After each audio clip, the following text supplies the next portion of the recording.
Motion. Great, all in favor? Great, those are approved. Next, we have the annual report, which I hope people had a chance to read. And that also requires a vote if there's, unless there's discussion ahead of the vote. So I just wanted, if it's okay to give a quick overview. Yeah, please. Yeah.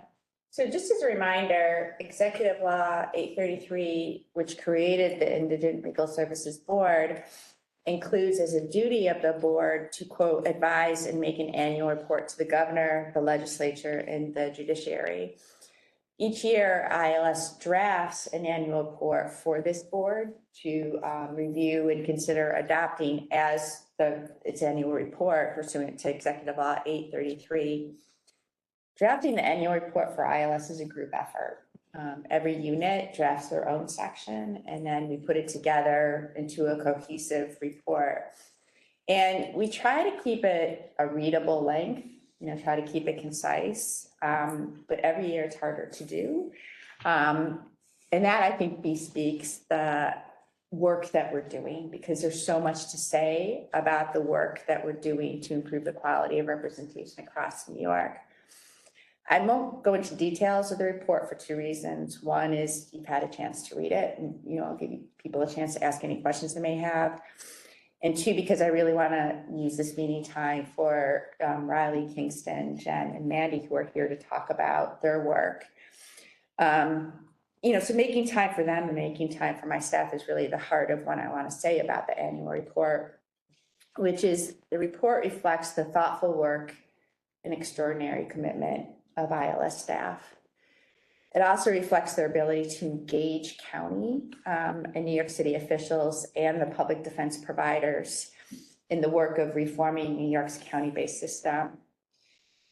As an agency, we're committed to doing this work of engaging, of working collaboratively with county officials and public defense providers. And part of that is really designed to elevate the voices of our public defense leaders and to elevate the stature of the public defense function. And I think that on the whole it's working, but it's hard. And the chief judge once commented to me that doing work collaboratively takes more time and it takes more work.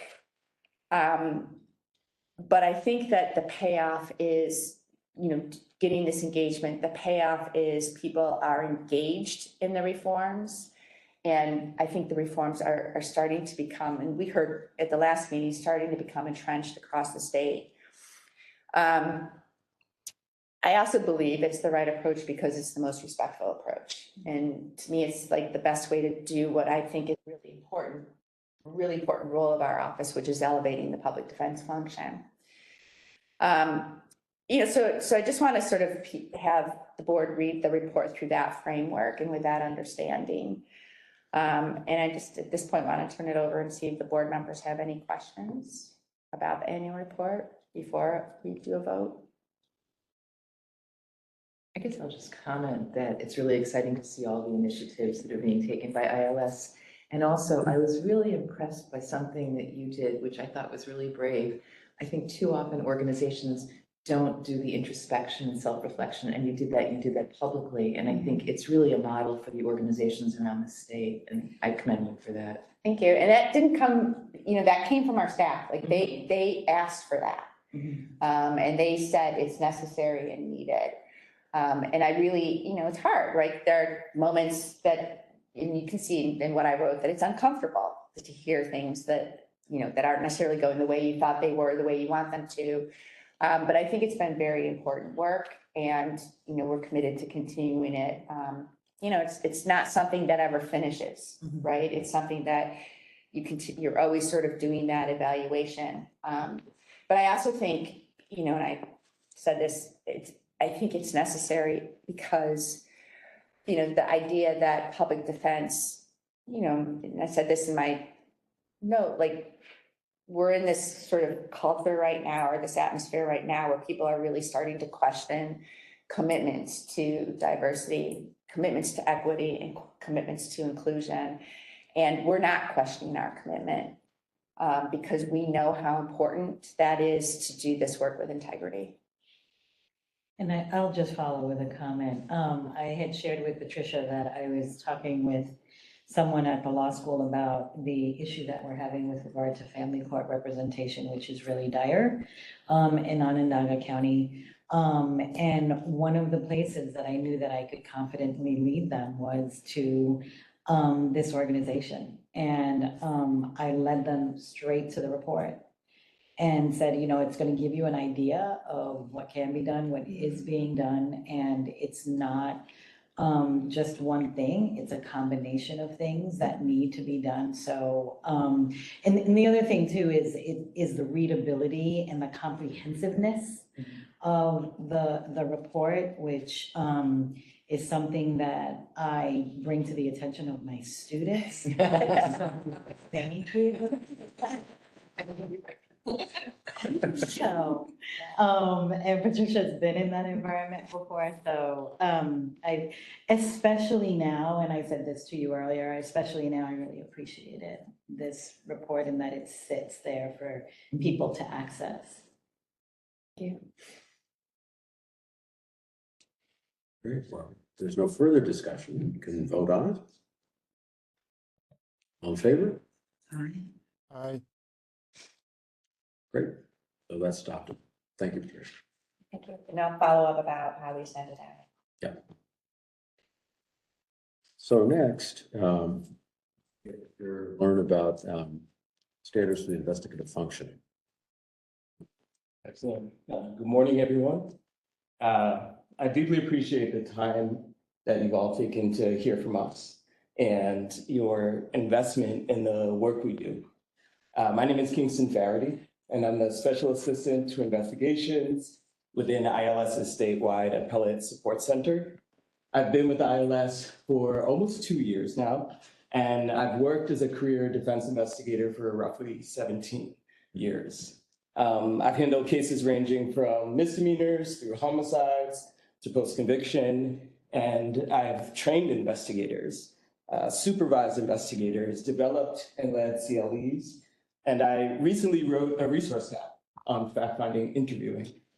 And really wherever I've worked, I've always been very active in advocating for increasing the quality of investigations by elevating the importance of the role and developing new systems to maximize the impact and integration of investigation on interdisciplinary defense teams.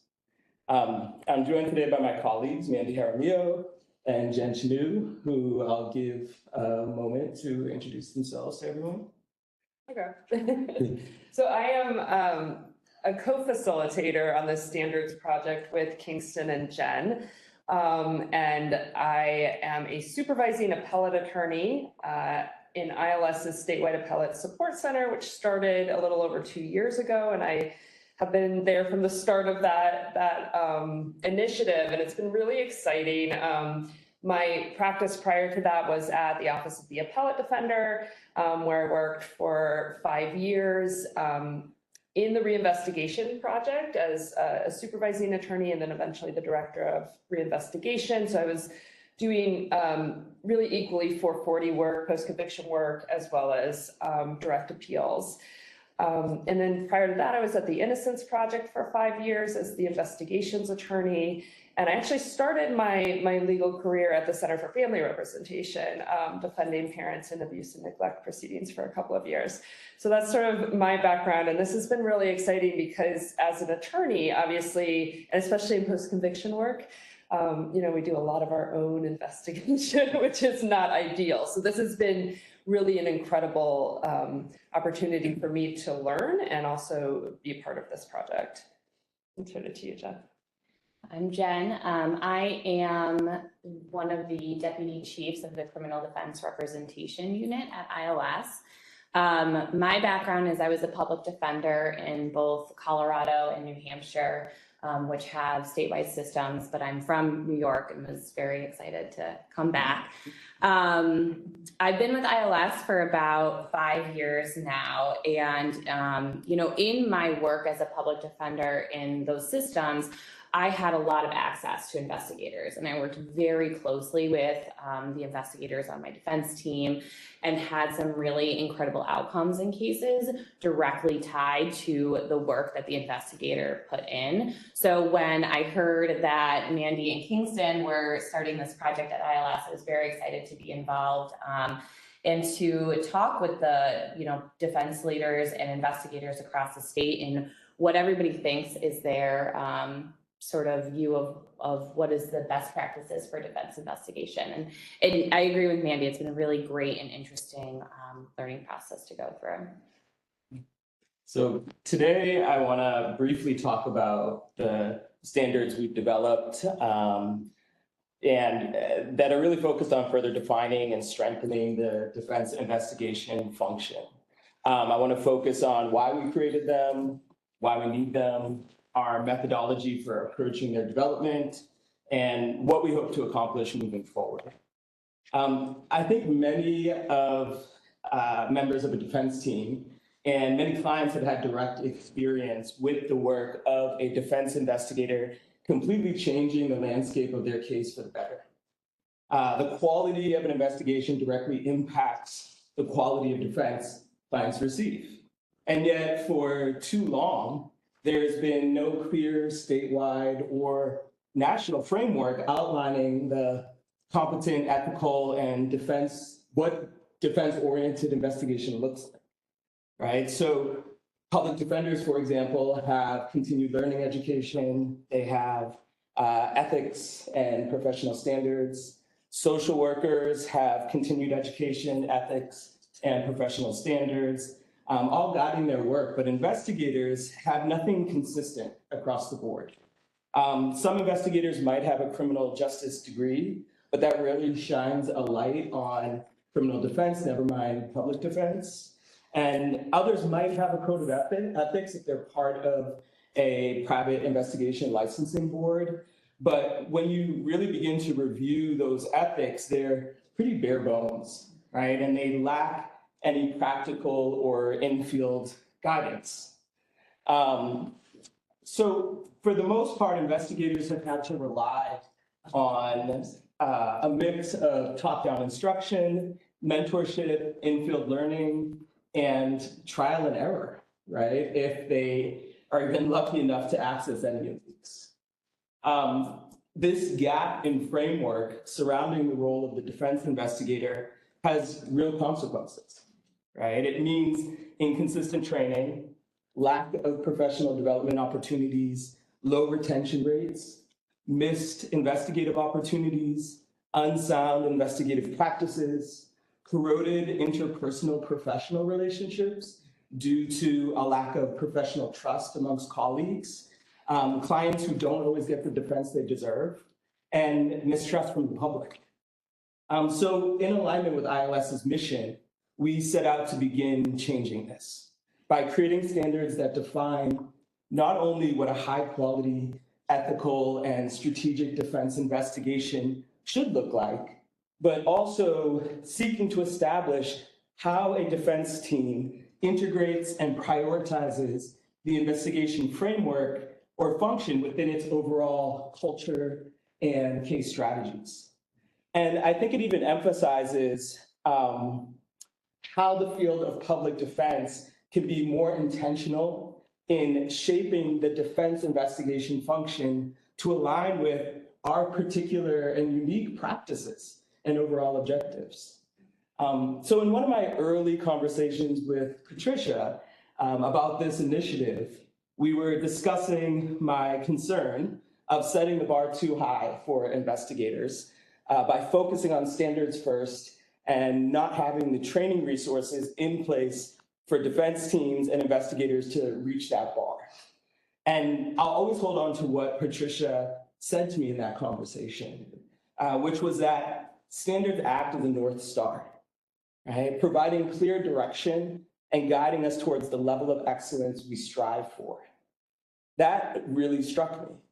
Not only is she correct, but our standards working group really relied on this wisdom throughout the process as those same fears as I once had arose. So with that, Mandy, Jen, and myself, we really took off running. We knew from the start that these standards couldn't just be written in a vacuum, right? For the first time, we would be translating what is mostly orally taught practices, practices which vary greatly depending on the county you work in, into succinct principles that we could expand on through commentary that would speak to a large and diverse audience of professionals. So we needed a working group made up of seasoned investigators from different regions, different office structures, and different levels of experience. We brought in public defense investigators from offices big and small, from assigned counsel programs, from metropolitan, suburban, and rural areas, investigators who worked at both the state and federal level, as well as folks with backgrounds in mitigation, trial, post-conviction, and appellate work. We also had members who were attorneys, from supervising attorneys to chief defenders to administrators of ACPs.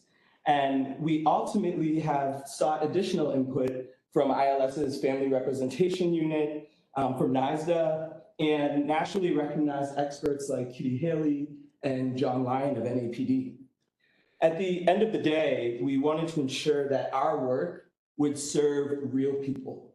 So we needed a diverse set of minds, beliefs, and practices to be a part of this conversation. The question then became, for Mandy, Jen, and myself, how do we harness the expertise of this working group, strong minds, and seasoned practices, and guide 16 members towards crafting a unified set of standards everyone can agree on, right? So we went back to some grassroots principles of organizing. That is, developing a mission statement, discussing a vision, and identifying group values. And in your materials, you'll have seen the final mission statement our group developed. But from this foundation, we then spent roughly 8 months researching, discussing, debating, and drafting. We looked at best practices, ethical considerations, and law. We studied other professional standards and discussed real-world challenges investigators face every single day. We focused on making the standards both comprehensive and practical, something that can be applied in the field, not just on paper. Right? The result is a powerful set of standards for the investigation function that outline everything from designing an interdisciplinary team to discovery, to special ethical considerations, to job role and responsibilities, experts in testifying, and even translating our work through a culturally conscious lens. In your handouts, you'll have also seen the outline for our document, showing both the main topics and subtopics covered by our standards. And to us, these standards aren't just suggestion, right? They're a framework for what thorough, effective, and uncompromised defense investigations should look like, right? They give investigators and defense teams a clear roadmap while also allowing flexibilities for the realities of the work.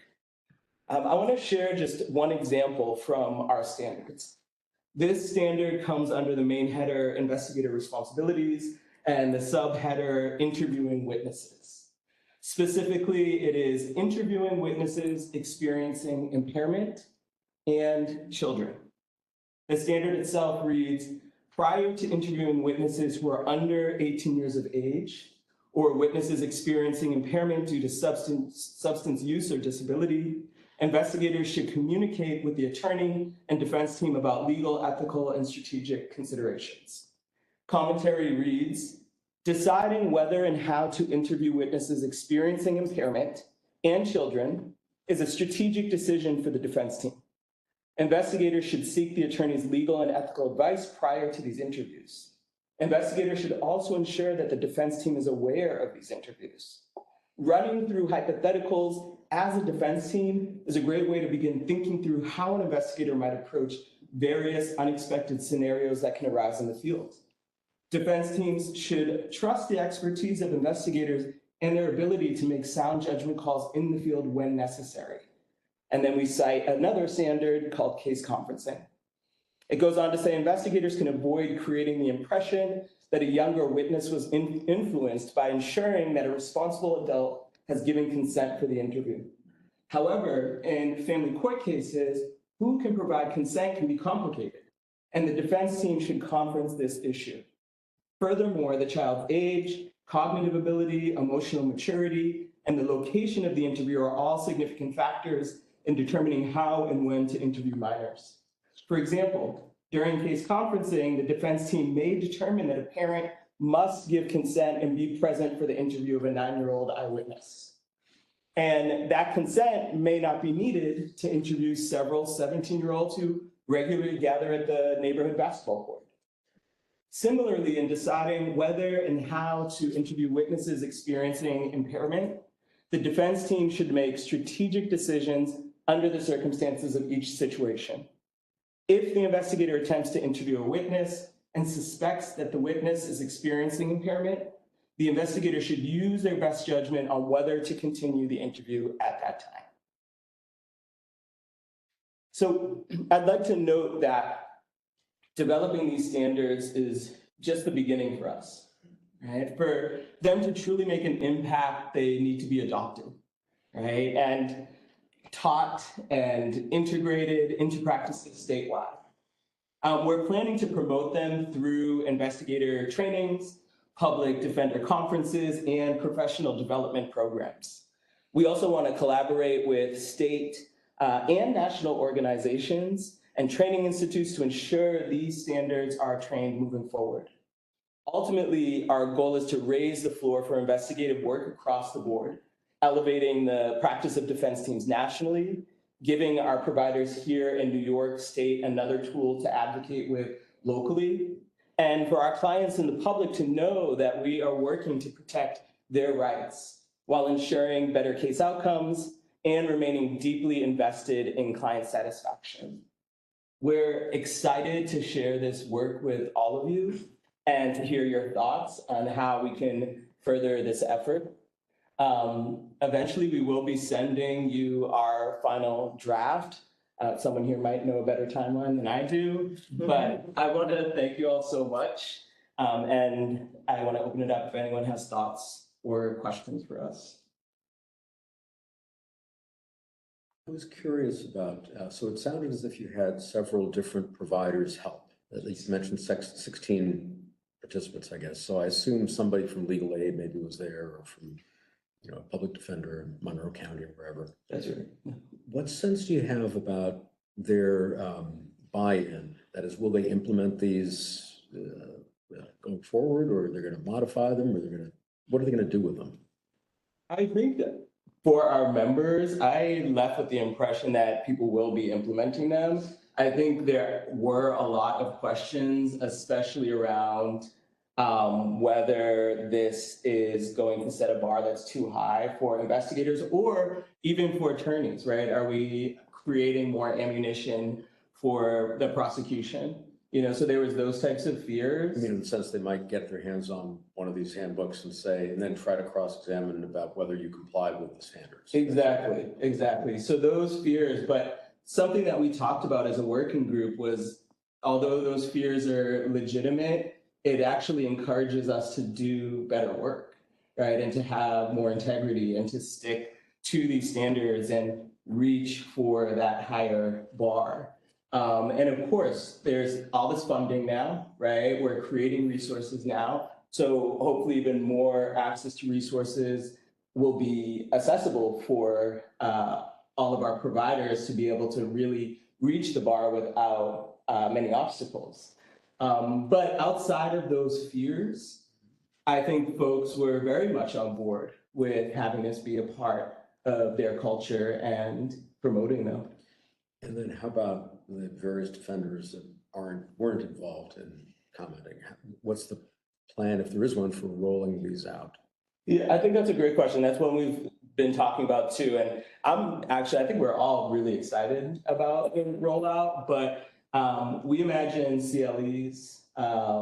We imagine right now we're working on a learning management system that offers video trainings. So we can imagine rolling them out through video trainings that would provide large-scale access to anybody without having to attend a workshop or a CLE in person.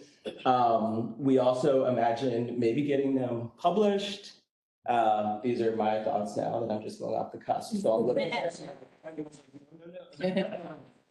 But yeah. And do you know if the federal public defenders, any of them have standards like these or? Not quite. We actually had 2 investigators on our working group who worked at the federal level. And they also agreed that they have never seen standards at their level for investigators. Can I just jump in quickly here? Yeah. You and I talked about this. Part of the model that, and when Kingston and I started having the conversation about doing standards was the American Bar Association standards for the mitigation function in capital cases. And I know that when I was doing capital defense, those standards really were very important to the work that we were doing. And Kingston has a history of doing mitigation work, so he's well aware of those standards. Yeah, exactly. And I've never seen standards for the defense function at the defense investigator function, especially at the trial level, but really at any level. How about for the prosecution investigator function? Oh, that's a good Say it again? Prosecutor investigation function, are there standards, do we know?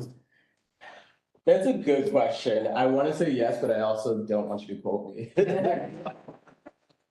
But I'll look into it. I think that's a really great question. I mean, I wonder if we asked a couple of the DA's offices, do you have standards for investigators? They would tell us, yes, we do, or no, we don't. Yeah, I think so. I mean, a part of me, I guess, makes a bit of the assumption because of the amount of training and access to resources they have and organizations that they have, professional networking organizations that they have. But yeah, I'm not sure if they do, how thorough they are. Yeah, they might be different from defense standards as well, but it'd be Yeah. interesting to know whether they're also sort of just, it's, on the job training and there's not anything formal. Yeah, that's a really great question.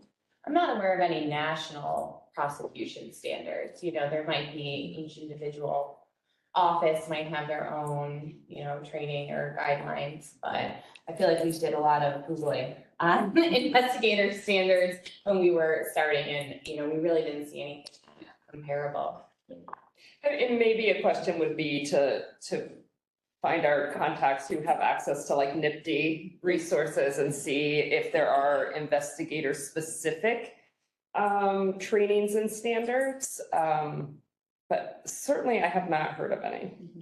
And one of the things, we mentioned it sort of in the commentary in our draft right now, but the prosecution investigators also tend to serve a very different role than a defense investigator. And so I think those standards, even if they were to exist, would look very different because the prosecution also has the police force that they rely on to do, a significant portion of their investigation. That's a good point. That's okay, go ahead. No, you. So I know you were talking about rollout and, well, first of all, thank you for your report. Extremely, again, comprehensive, and it sounds really very exciting. So I was brainstorming as I was listening to you. And in terms of the rollout, I know that within DA offices, the ADAs do have a really close relationship a lot of times with those investigators. And I know from individuals that work as ADAs. Also, there are attorneys who are taking seriously, I can't speak to all of them, but who are taking very seriously their mitigation work within district attorney's office. So maybe you do want them to read your manual from that perspective, right? So just a couple of thoughts, as well as other people on the defense side that are also doing mitigation work, especially when you get to points of sentencing, right? I would imagine that, well, at the beginning and the end, right? Charging, sentencing. The other thought I had was I'm going to be at the end of this month at the Law Clinicians Conference in Baltimore, and they have very interesting, very cohesive group of clinicians who support one another. And then there are subcommittees, for instance, of clinicians that run strictly criminal clinic programs or family clinic programs. that's another arena where I'm thinking, well, you all could present at the conference they have one every year.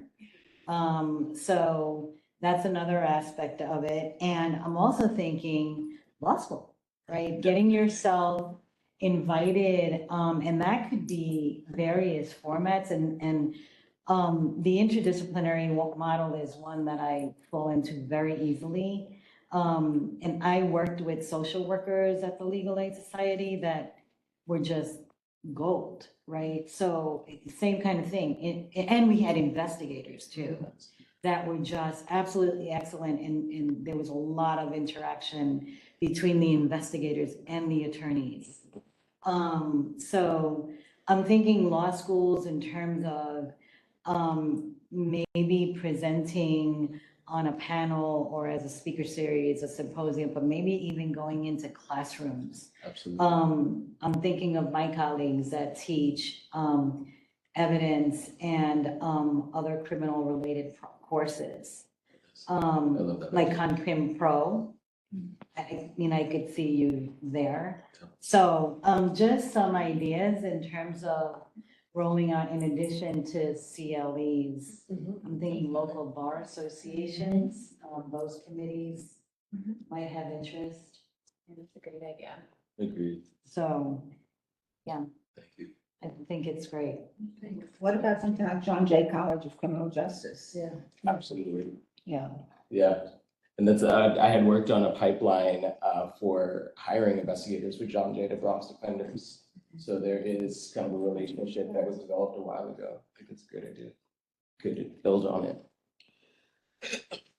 It's that in Manhattan, many of the investigators in the DA's office, they were former police officers, Right. retired police officers who then gone to work for the Manhattan DA's office. And yeah, so they kind of learned on the job, but didn't have any type of training. Right. Mhm. Yeah. This is wonderful. Yeah, and I think that's majority of investigators still, just lacking that training. Yeah, and I think that that's what a lot of public defenders struggle with is, you know, the inclination to want to hire a former police officer, thinking this person is trained, but not understanding that that defense investigation is very different from law enforcement investigation, which is part of what we talked about. Absolutely, and I think there are crossover skills, you know, I'll never be one Yeah. to say like, no people that formerly worked in this position should not work as a defense investigator. But there is a giant learning curve culturally and in terms of even working in the public. And I think there's a lot of training that's needed there. And then I think people that don't have that law enforcement background, investigators, could also learn a lot of the skills that law enforcement has learned if they had access to proper training that focused on police procedure, for example. We talked a little bit about this. Some of our providers are like, I will only hire ex-law enforcement officers as investigators, and some are the opposite. I will never hire. And we talked about how standards can take, that shouldn't be the decision, right? The decision should be how you train somebody, right? And what they need to be doing and how standards can sort of solve that problem and bridge that gap. Absolutely. Have you noticed if that breaks down by the size of the community? So that, Yeah, I'm wondering if there's generally, there's more reluctance to hire former law enforcement people in a big city than there is in a rural area. yeah, what he does. Yeah. I mean, maybe because of access, you know, if rural areas, I think, might have less career defense investigators who don't have a law enforcement background, so it might be an access issue that they filled by kind of defaulting to retired law enforcement or law enforcement who's transitioned off the force. I was also thinking maybe in a smaller area, you think of people more as the individual than the job. And so in a place of 5,000 people, everybody kind of knows everybody else. And Yeah. somebody retires as a police officer, but they know them as the guy who hosts the barbecue or. I think it's possible. I worked in Oakland, California for almost 7 years with Alameda County Public Defender's Office. And I was the only person that wasn't former law enforcement. So even in, I mean, it's not a big city, it's a Well, big town metro. with big city problems. Yeah. I grew up in Berkeley, so. Okay, so you know, yeah. So I mean, that public defense office was, 99% former law enforcement. I think in the smaller areas too, they often might have the budget to hire one investigator or one part-time investigator. And I think the inclination is, oh, wow, I don't have this team where they can all learn from each other, so this person has to have some basic skills to start. And so there's more of an inclination to maybe look at law enforcement for that reason. That's a really good point, because there was a county upstate that I was in conversation with, and they hired someone who was, I believe, an investigative journalist, but still fairly entry level, and then struggled because they didn't have any training or onboarding or resources to help them really make the transition. First of all, I wish this had been around when I was coming up, because we kind of put it together with chewing gum and string along the way. I think there are standards from the ABA for prosecutor investigators, and also the National District Attorneys Association has standards for prosecutors, and within that, there is a section on investigators. One thing I wanted to suggest is to anticipate pushback from the smaller towns or the smaller communities, because we did and it's following up on what the judge had said before, but there was a forensics committee years ago through ILS, and we tried to create standards, and one of the objections that kept getting raised was people aren't going to want to do this. It's going to add too much of a burden to them. They're not going to buy in. And so, as you're thinking about that, I was just trying to think about what could be done for investigators, and maybe developing a certification program where when they have to, you can ask them those questions, and then other investigators might not be as sought after as those who are certified. Absolutely. And that is a conversation that came up in the working group too, because it's something a lot of investigators, defense investigators actually desire, because they feel like when they are testifying and, and police officer goes up and lists all the certification and they have nothing, a defense investigator has nothing, is very intimidating, and so I think that's a great idea. Yeah. So I was really thrilled to hear that you're looking at this issue through a culturally conscious lens. I think that's tremendously important, to say the least, especially when it comes to this area where it's more on the ground, right? I'm also wondering to what extent, if at all, you've baked in, or you've thought about, maybe not baked in, because I know there's still a work in progress, but thought about things like cognitive biases, things like confirmation bias into the training itself. Absolutely. Yeah, we'll have to look back at our standards, because I'm actually, now that I think about it, I'm not sure if we use that language in particular. And I think it is really important to highlight that language somewhere in commentary at least. Yeah. But we do talk about that.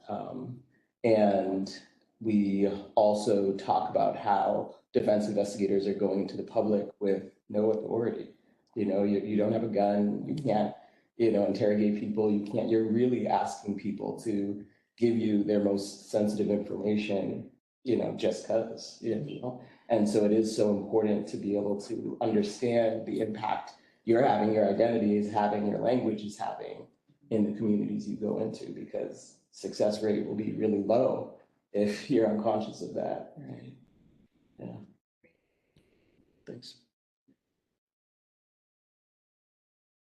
So we're still working on finalizing the standards, and next steps for you guys are? We have one more working group meeting April 25th, and we've actually invited Kitty Haley, who is the only defense investigator who's published a book on ethics for defense investigators. She's going to come to our meeting. She will have reviewed our draft of standards, so she'll be coming in with her feedback. We're also having John Lyon, who is the Director of Resources at NAPD and is also a long-standing figure within the defense investigation world nationally. So he too will be reviewing our standards, and they'll both come with feedback and ideas for how to promote this. And I think by then, will we be finalized? Yeah, I mean, Yeah. generally our process has been after first our sort of series of 10 working group meetings that were monthly. You know, we really came together as co-facilitators and created a draft. We've sent that back and forth to the working group a couple of times, but we have found, I think, as our own little group, that we work best when the three of us sit in a conference room at ILS for 5 hours at a time and just like really go through everyone's changes. Now, we haven't done this too many times, but you know, when we've done it, it has been, I think, actually pretty efficient, you know, because we're all bringing different perspectives, and we're bringing in the comments, and the thoughts and the feedback from these various parties that we've been reaching out to. So that'll probably be what we do again, I would imagine, after our late April meeting, and then we hope to be very close to final by then. So anticipate June or September? Yeah. For the board Great. review. I'm so excited. Because this is, nobody's done it before, and I just so important. So I'm really pleased that we're able to do this. Thank you. Yeah, and thanks for coming and presenting to us. It's fascinating.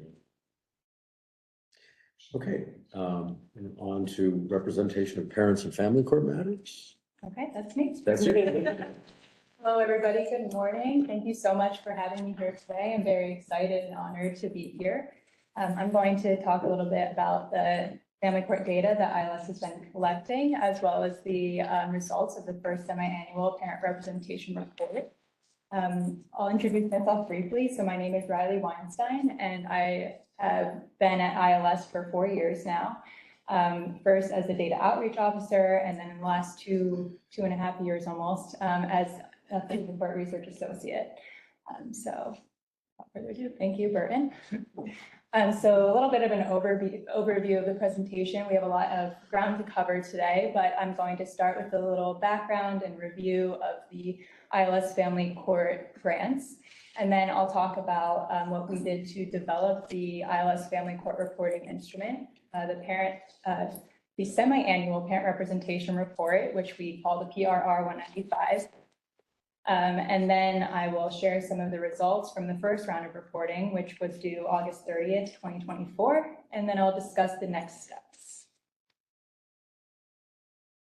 So before we dive into the world of data collection, I want to just take a quick step back and discuss the ILS Family Court grant funding. So this is a little bit of a timeline to visually show you how we've expanded over the last several years.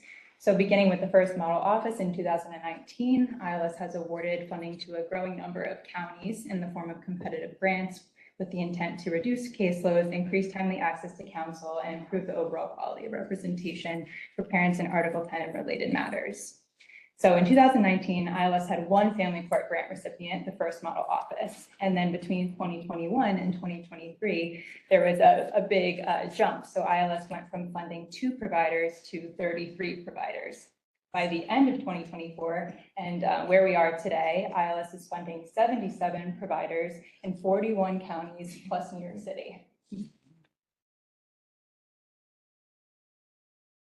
Okay, so back to 2023, when ILS went from 2 to 33 providers. That's when I also stepped into my role as the Family Court Research Associate.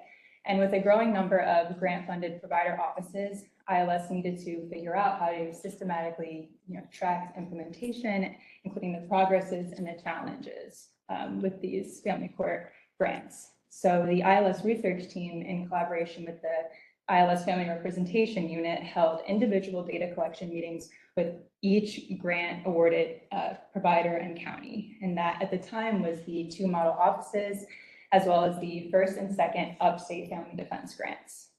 And so the way these meetings worked, in preparation, I would draft a data metrics, proposed data metrics for each grantee provider based on their proposals.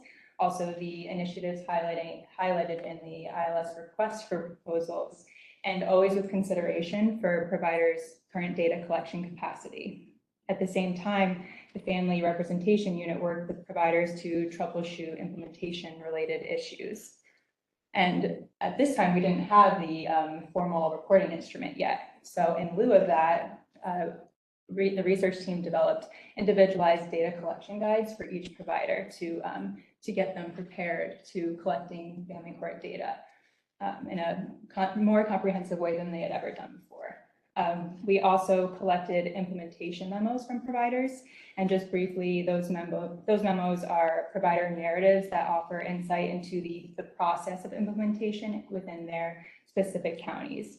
And the memos describe both the challenges, like hiring, for example, and also progress, like developing a new training program, for instance.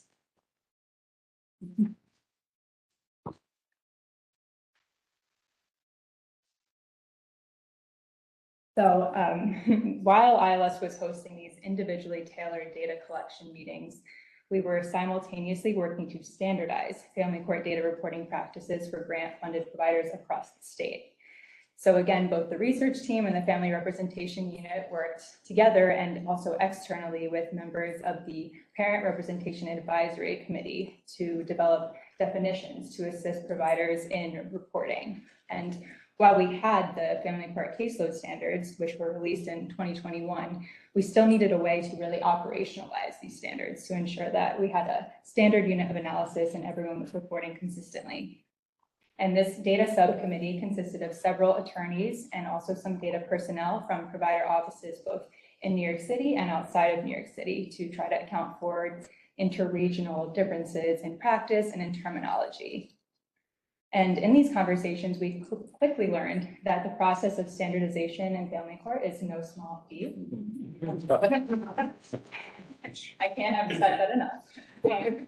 But for instance, when defining a case, it was not as simple or intuitive as one might think due to variance in practice and different terminology. Providers in some counties conceptualize a case as an individual client who may have one or more or multiple petitions pending at once. Other providers conceptualize a case as a single matter or petition and thought that, well, providers could have multiple cases pending simultaneously.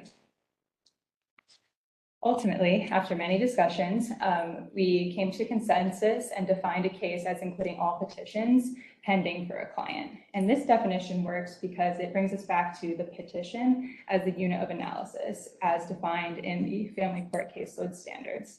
So in March of 2024, about a year ago, ILS finalized the first iteration of the definitions for reporting. Okay, so shortly after that, ILS also finalized the reporting instrument itself, and that is the PRR 195. I'll talk a little bit about the structure and content.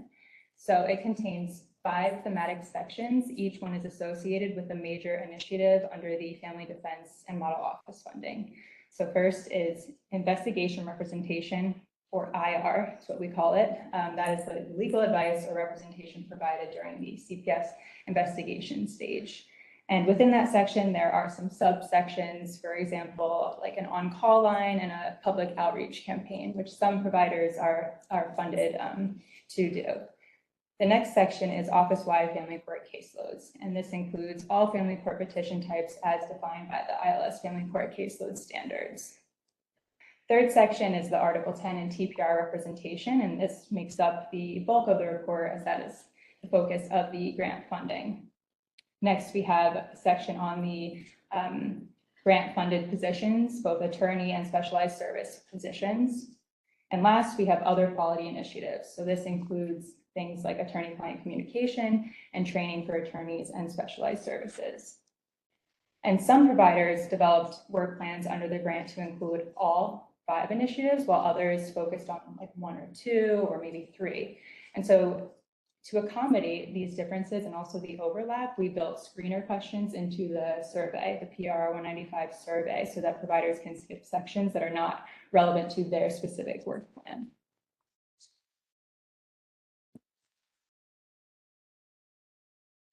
Okay, so as I mentioned, the first PRR 195 was due August 30th, 2024. And for the first round only, the report was cumulative from the start of implementation through June 30th, 2024. and the start of implementation varied by provider depending on which family court grant they had received, and also to what extent they had experienced any implementation delays. While this non-uniform reporting start date wouldn't allow for certain types of analysis like caseload calculation for the first round of data, it would give providers a chance to practice reporting family court caseloads using the definitions that we had just created, and also practicing reporting in alignment with the family court caseload standards. Also, additionally, the cumulative nature of the report allowed ILS to understand the status of implementation to date. And so the August 2024 report pertained to recipients of the Model Office and the first Model Office 1 and 2, and also the first and second upstate family defense grants. At the time, the third family defense grant providers were still in the beginning stages of implementation. Fortunately, we had a very high response rate. We received a submission from 31 of 33 providers. And we think that a major contributor to the high response rate was the ongoing provider level consultation around data collection and reporting that we engaged in leading up to the reporting deadline.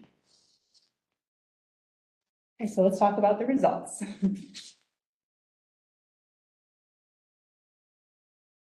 So the first report showed that there were 336 IRs, so the investigation representation cases closed. And there were at least 526 children who were subjects of those CPS investigations. However, I believe this to be an undercount, as providers indicated that they historically had not tracked the number of children until after our data consultations, which occurred at various stages of implementation. So I am curious to see how that number may change or evolve as we continue to get more data. But of the approximate 526 children who were involved, about 12% were removed during the IR, and of those 12%, nearly half were reunited with their parents by the close of the IR.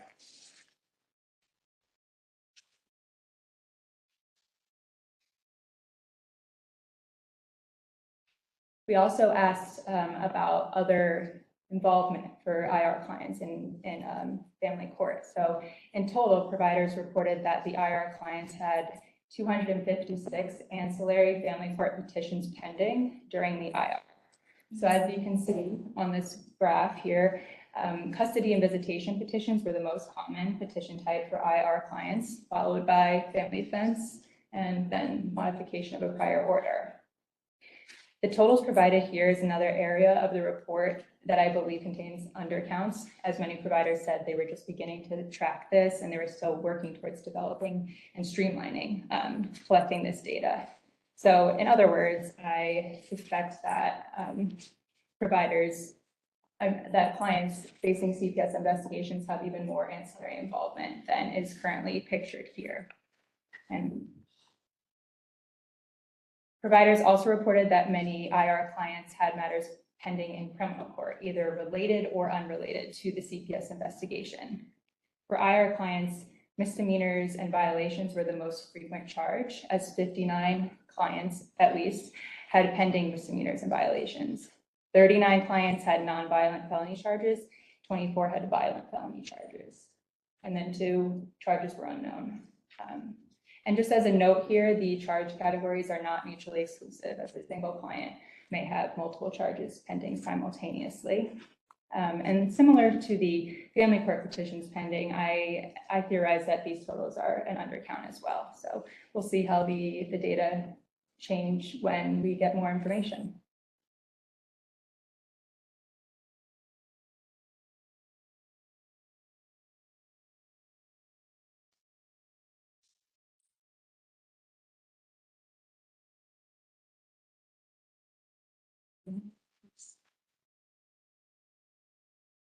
Okay, so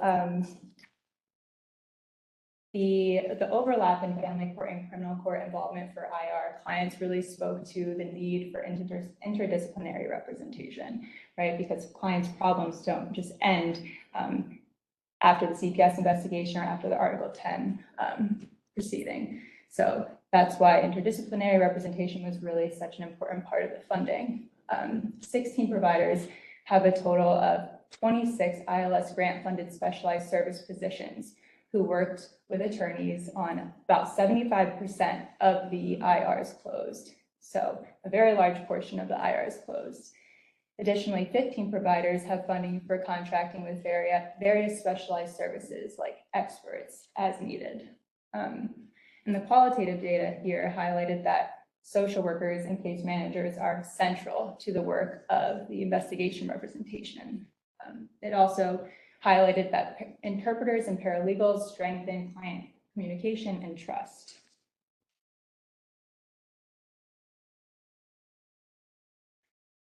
So providers were also asked to describe any barriers they had faced or were facing in attempting to implement investigation representation.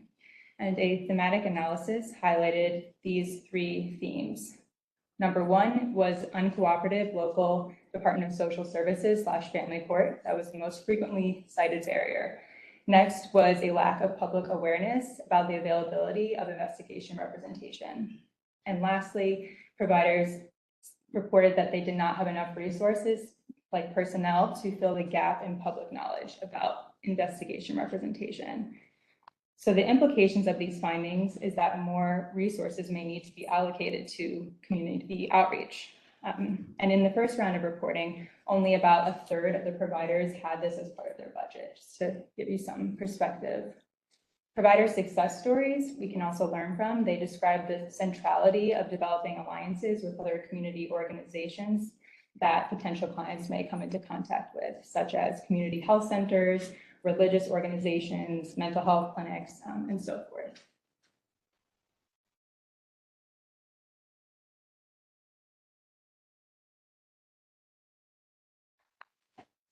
So we also found that during the Article 10 and TPR representation, specialized services were most frequently utilized on the neglect petitions. So 89% of the specialized services utilized were for neglect petitions. And to me, that makes sense as the research shows and provider anecdotes support that neglect petitions are most closely tied to poverty. And the work that the social workers and parent advocates do is connect client resources to help with housing, transportation, food insecurity. So we also got qualitative data about the utilization of specialized services during the Article 10 and TPR representation. Similarly to the results of the IR section, the data highlighted that the work of social workers and parent advocates was central to the work of IR. Some of the tasks that social workers and parent advocates did was attend service plan reviews, advocate for clients, make referrals that were individually tailored, that was emphasized, obtain records, and overall just help clients navigate a very complex system. This really worked to strengthen working relationships, help clients meet material needs, and again, address the root cause of neglect petitions. Providers also just highlighted the use of experts as really invaluable as it can change the outcome of a case. And some described this as the sole factor for getting a dismissal at a permanency hearing. Interpreters were also key for building trust and facilitating strong working relationships, as for many clients, English was not their primary language. Providers also discussed the challenges around developing a system for contracting with experts and investigators and trying to get that really streamlined. So that's still underway. So in summary, the results suggest a promising foundation for family court data collection and shed light on the implementation challenges. I was pleasantly surprised to see the level of data completeness and accuracy in the first round of reporting alone. So I feel very hopeful in terms of where we'll go from here. I can also see that providers are making efforts to streamline, automate, and expand their family court data collection. I think back to our first data collection meetings in January of 2023 to what they were able to provide on the reporting form, and I feel very impressed by that. And then lastly, based on the semi-annual PRR 195 results, ILS can continue to identify areas of need, both in implementation and data collection. So, for example, since the first report, And the questions that I was fielding, I already developed a data collection checklist and a reporting verification guide. So we're continuing to develop. So we've done a lot of work, but we're not done yet. Still a lot to do. So our second round of the PRR 195 was due in March 3rd, 2025, just about a month ago. And that reporting period was for the calendar year 2024. And so this fixed and uniform reporting period will allow for us to do the caseload calculation. This second report will also include data from the recipients of the third Family Defense Grant. And as we're getting this incoming data, we're also going to begin implementation conversations and data collection meetings with recipients of the fourth Family Defense Grant, which will be another 27 providers. Any questions or comments? They report the data continuously, or they wait to the end of the period and then report the data in a chunk? Good question. So it's going to be a fixed reporting schedule. The first report will be the first 6 months of a year. And then the second report, that's due in March. And then the second report will be due in August, and it'll be the first 6 months of the year. So we'll have a year report and then a 6-month report. Okay, so the March one is a calendar year, Yes. and then August is the first 6 months. Yes. Yeah. When we're saying report though, is that the report from the provider essentially with the data in it? Yes. Okay, I get it. So yeah, each provider will fill out a survey, they submit it to us, and then So that whatever analysis or report you do based on that is a different thing. right, and it's based on the data that they send. Right. But you Right. couldn't do that until, you can't start thinking Yeah. about what this means until after March 3rd. Right. Okay. Exactly. And so as we continue to get more and more data, then we'll just be more. So do you know internally how the providers are collecting it, or are they, Yeah. Do I know how they are? yeah, Yes, well, somewhat. I think it really varies. Some providers were able to collect a lot of the data through a pre-existing case management system that they have. Others made updates to their case management system. Some providers are using spreadsheets and are working with their case management system vendor to still kind of include the updates. But yeah, it's an ongoing process, and we talk through, most streamlined way to do that. And I hope that the data collection checklist that I have created can help with that process. Because you also have to train your staff to collect the data too, right? So, Right.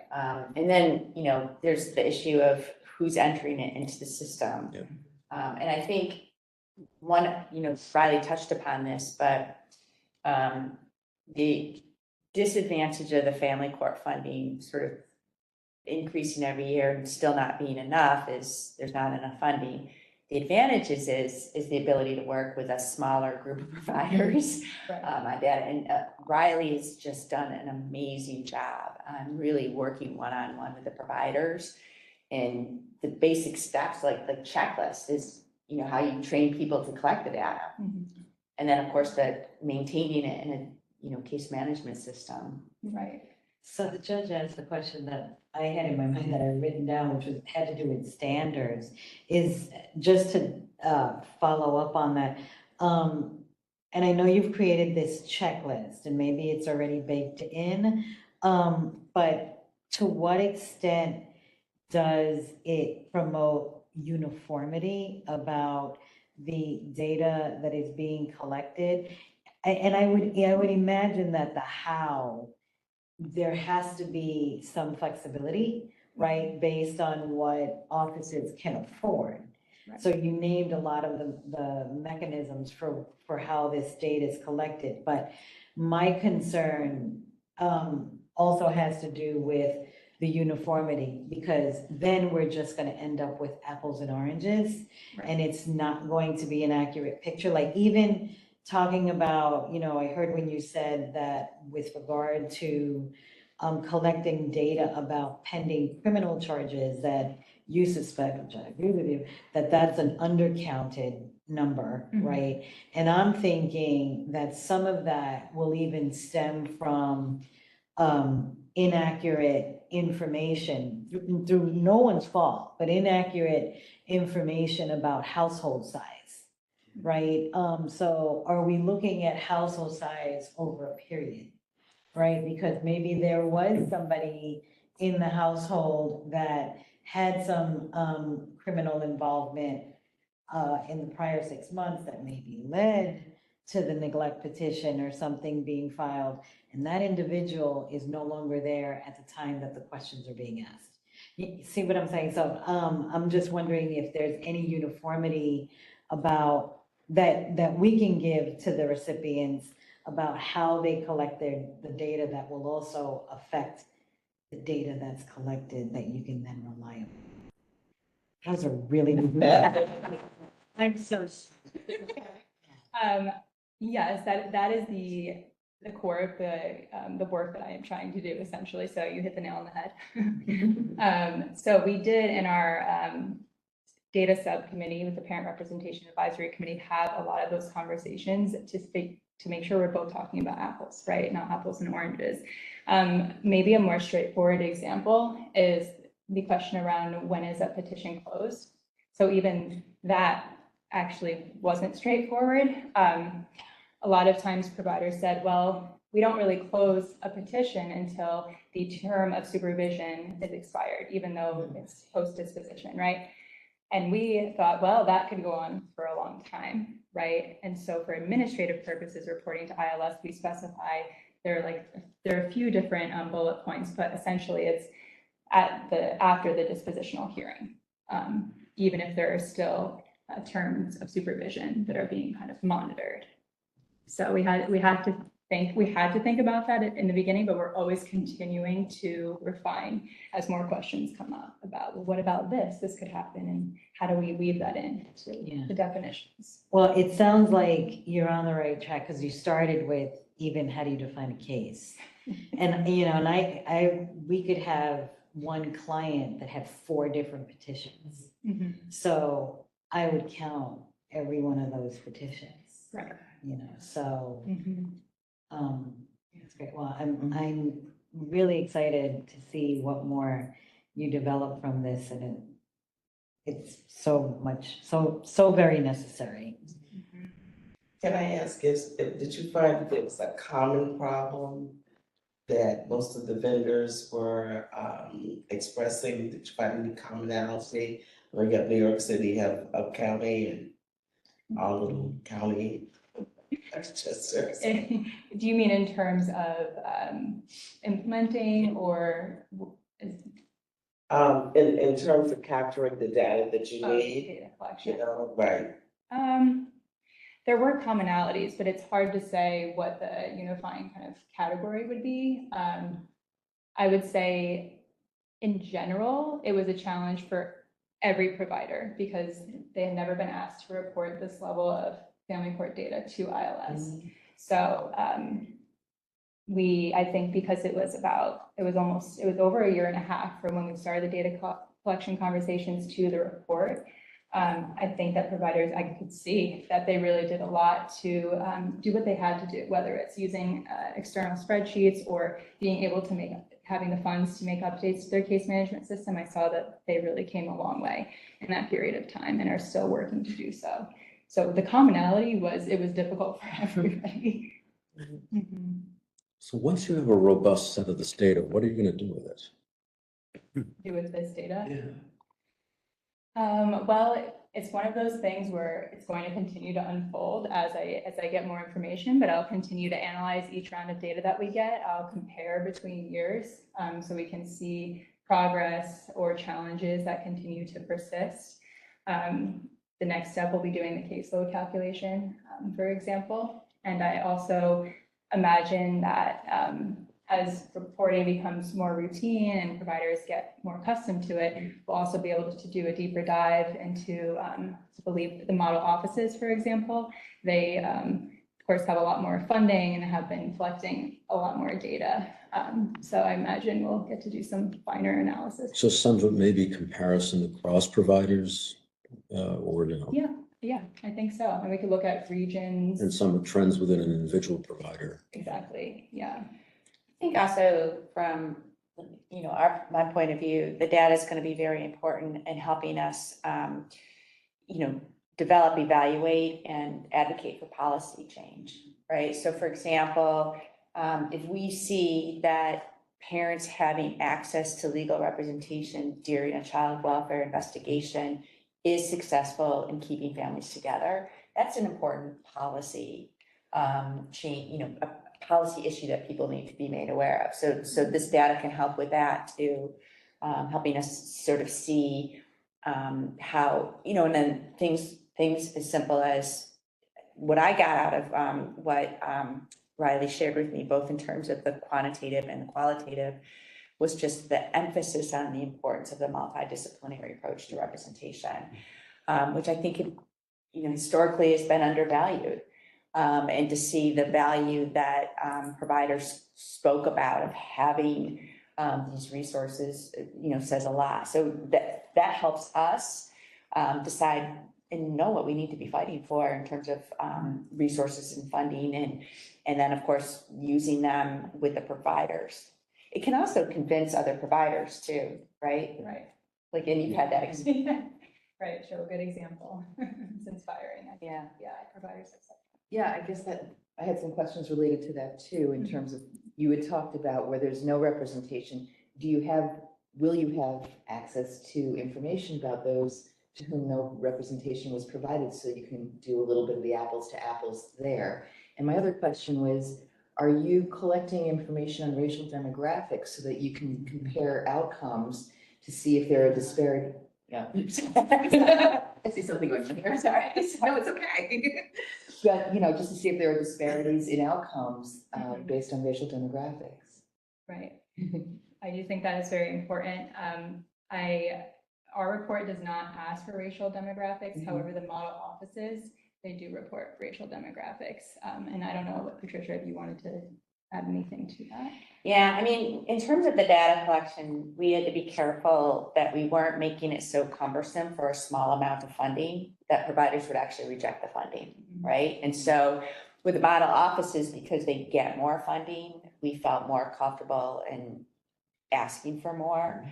And so, yeah, we are getting that information. I don't know that we've had a chance to really analyze it yet. But yeah, that's the type of information that I think could be very valuable. The other thing we can do too is even if we're not necessarily collecting information, we can always provide technical assistance to our providers on how to collect that information. Yes, and I know just from what providers have told me, we do talk about it in our data collection meetings, the idea and the option to collect demographic information. And so a lot of the providers have said, yes, I'm going to do that because it helps the providers even kind of track where the cases are coming from and know where they might need to target their community outreach. And then there's the other question, if providers are collecting it. Yeah. If you want some uniformity across offices, is it, for example, perceived race as opposed to self-reported race, things like that? Right, exactly. Yeah. Yeah, I would advocate for that being included, especially now, where everything is, being challenged. I think that's a huge, generator in terms of how the individual is experiencing the legal environment, the court experience, all of that. And what needs there are, and what needs to be advocated for and where.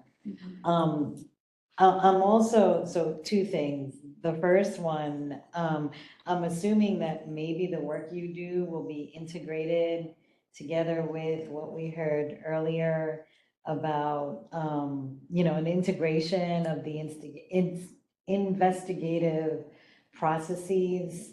I'm sort of looking at ILS and how we work together. So that's one quick question. And then the second question may be a totally unfair question, but I'm going to ask it anyway. Is there any way that we are in a position, and I say we, I'm not, but we as a community can look at, like, you put up a graph up there in terms of the children that were removed right, from their households and then return, looking at what the effects of that separation are. So that really important, but that would require in-depth case level data.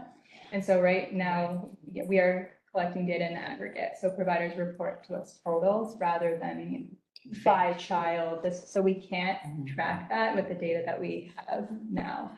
And I think that also speaks to what Patricia was saying about, how difficult and complex that system of data collection would have to be. So we're starting from where providers are able to begin to meet us, and we will see what come of it. Yeah, Mhm. that's right. And, Riley, I think says this really well, the data collection for family court is really in its infancy for us. And so, we're starting there, but there's a big future out there. And I think there's several directions we can go with terms of getting more of that qualitative information. And I know our research unit is interested in more engaging data projects, research projects like that. There's also partnerships with other research organizations too. I was gonna say, that might be a university project. Yeah, Mhm. yeah. I don't think that's the kind of thing that would be fair for your office to do. But We launched more funding. you need more on your team, right? Yeah. Oh, and I think we got Sociology. interested people on our team, so, Yeah. well, that's great, yeah, Mhm. yeah. And just to answer your first question, I think in terms of ensuring that the the standards for the investigation function on the defense team include family court representations, we got really wonderful detailed feedback from our family representation unit at ILS on our standards, which we have started to implement. We're not entirely finished there, and then we'll go back to them and ask them if we got it right and make sure that we're reaching out to those experts as well. Yeah, it's needed in family court Yeah. as well. Mhm. I was also wondering, but I think maybe not, if there was a way to compare what you're collecting to what the court system has. But you're doing it on a provider basis, and we're doing it on a county or maybe even down to a court basis, but not a provider basis. So it might be difficult. My suspicion is you're having defined what you're collecting, you're doing a better job. Your data is more sound than ours is. Guess we'll never know. But we can make educated guesses. We looked at OCA data for different things. Yes. Like. Right. Yeah, so the thing with the OCA data, we don't know what provider offices are representing or if it's privately retained. So there's that aspect. We could look at, once we have more complete data within a county, maybe we could see like the percentage of representation that was provided by public defense, right? We could do that based off our numbers comparing to the OCA numbers for the total representation within the county. Yeah, I'm not sure, I'm not a data person. I'm not sure that we track in our data whether the representation was private or public. You don't. You don't, You yeah. don't. I don't. Yes. I don't. Did you ask if we could? We did ask. Yeah, and the answer. Yeah, that's it. But we were surprised, I can say a few years ago, there wasn't even good data on whether somebody was represented or not. Now it seems like that's much better data that OCA is collecting, and we got some very interesting information. But the other thing that OCA data does too is it gives us a sense of the percentage of petition types filed within a county within a certain time period, right? It does, yeah. So we have the filings and dispositions that we've gotten through the OCA data set per year and by county. So it is useful and helpful. Absolutely. Does DCJS track any family court data? No. I don't, not as far as I know. Yeah. Yeah, DCGS focuses on the fingerprintable offenses. Thank you. Thank you. So, to you. All right. As Kingston's presentation illustrated, we at ILS are not afraid to set the bar high, shoot for the stars, and it was in that spirit that we included an agenda item for a budget update in the first week of April. Which is all to say, we don't have much of an update at the moment. Budget negotiations are still ongoing between the executive and the legislature.